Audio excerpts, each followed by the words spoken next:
Hey, Owen here, and today I'm going to be building Airfix's 1/72 scale B5N2 Kate.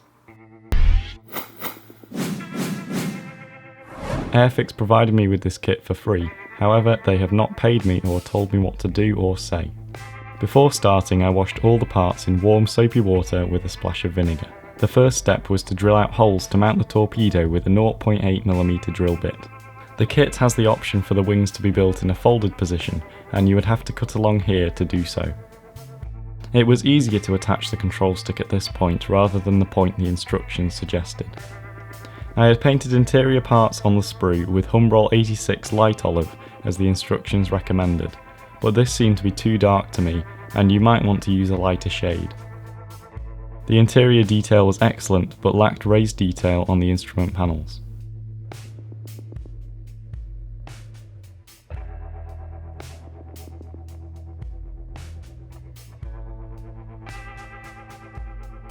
I put in the clear underside window before gluing the upper and lower wing parts together. I clamped these in place with clips while the glue dried.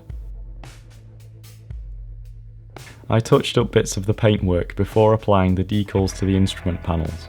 I used microset decal solution to help the decals conform to the plastic.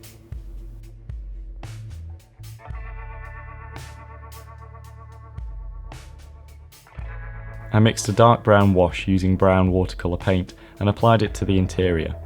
This will bring out some of the detail and make it look more worn. Once this had dried, I wiped away the excess with a damp cotton bud.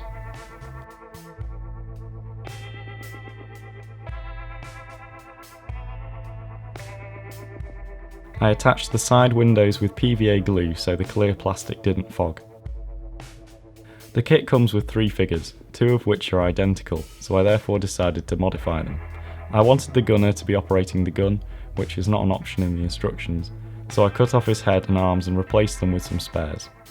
I also cut off the navigator's head and angled it off to the side slightly.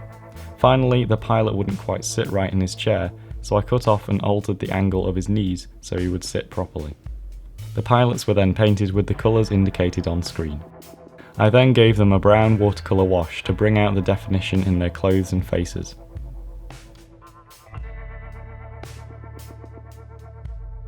I made sure to remove the paint from the contact areas before gluing the figures in place.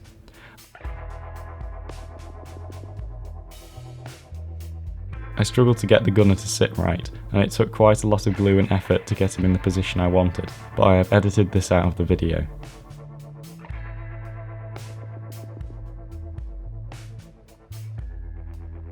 All the flaps and control surfaces on the model can be positioned as desired, which is a very nice feature.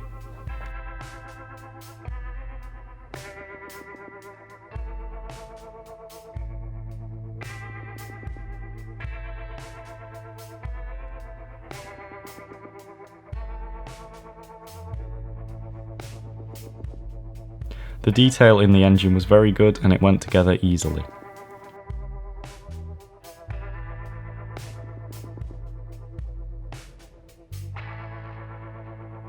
There was a fair amount of sanding required to get rid of the join seams between parts, especially between the lower wing piece and fuselage.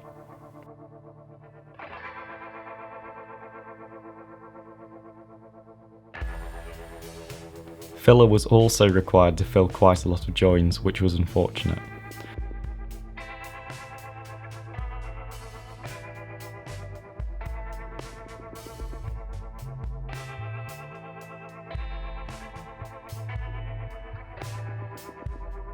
Once the filler had dried, I smoothed it with my finger. I also rescored some of the panel lines with a scalpel. I painted the inside of the engine cowling with thinned Humbrol 33 black. The landing gear was simple and easy to assemble, and there are options to build it in either the extended or retracted position.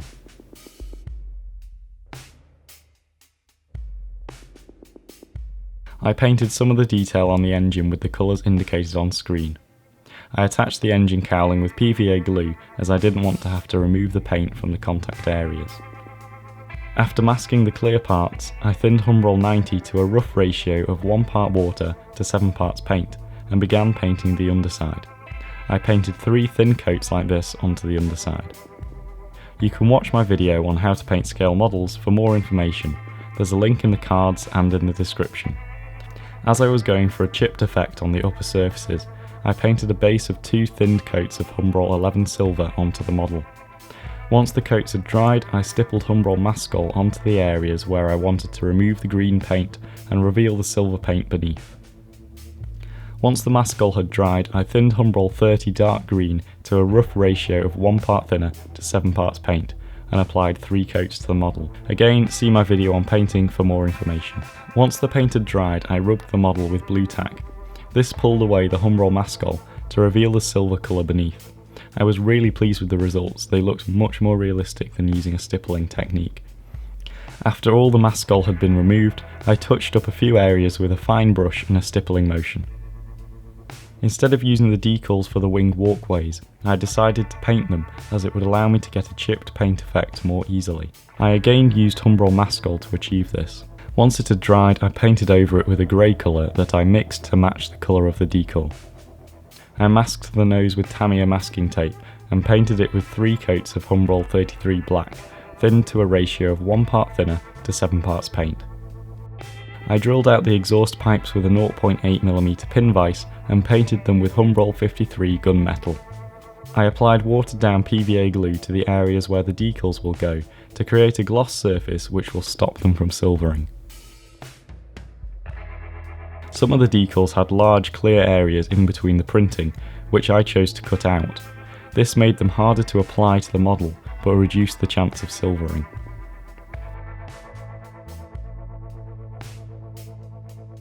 Decals were applied in my usual way, holding them in warm water for 12 seconds and applying them with microset decal solution. You can watch my video on how to apply decals for more information. There's a link to it in the cards and in the description. The band around the tail was quite difficult to position. Make sure that it curves towards the wings so that it fits correctly. These strips here were joined by clear areas, so again I cut them out to reduce the chance of silvering.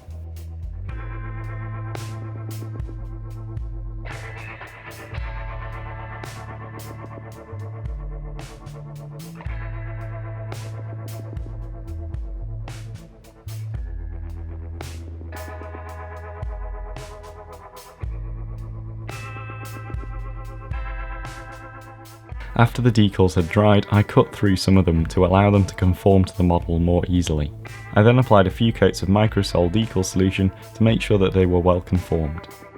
There were some decals for the hinges on the wings, but instead I decided to paint them with Humbrol 98 chocolate.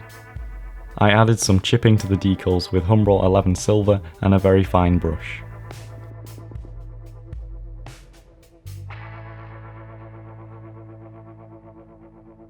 To add a weathered look to the chipping, I mixed a wash of Humbrol 29 Dark Earth and 86 Light Olive and applied it over the decals and the chipping to tone them down. The propeller was easy to assemble, and at this point I also attached some of the smaller parts to the model that I could have broken off if I had attached them earlier. The kit has 3 options for canopies. One fully open, one fully closed, and one with only the gunner's hatch open, which is the one I chose. I painted the frames with 3 coats of thinned Humbrol 30 acrylic and a very fine brush. Once this had dried, I could then scrape away the excess with a piece of sharpened sprue. I then sprayed on a coat of matte varnish to seal the decals. I mixed a dark grey-brown chalk wash and applied it along the panel lines on the top side. I used this colour as I didn't want the effect to be too extreme. See my video on how to make chalk washes for more information. There's a link in the cards and in the description. For the underside, I mixed a light grey wash as I didn't want the effect to be too extreme. I think in the end though, it was still a bit too dark. Once the washes had dried, I removed the excess with a damp cotton bud and a damp paper towel to leave the wash only in the panel lines. To create exhaust stains, I mixed black and brown chalk powder and brushed it onto the model in the direction of the airflow. After another coat of matte varnish, I glued on the clear parts with PVA glue. Using normal polycement glue would make the clear plastic go foggy. The torpedo was easy to assemble and quite nicely moulded, although a fair amount of sanding was required to remove the join seams. I painted the torpedo Humbrol 56 aluminium and then flicked some darker silver colour onto it to create some colour variation. I masked the end and painted it with Humbrol 85 satin coal black. Finally, I attached the last few parts, and with that the model was complete. So I really like the customizability of this kit. You know, it's got all the positionable parts and the 3 different options for the canopy, which I thought was a really nice touch. It's got a lot of detail, and that detail is well moulded, and also the panel lines, in my opinion, were about the right width and depth, so I liked that.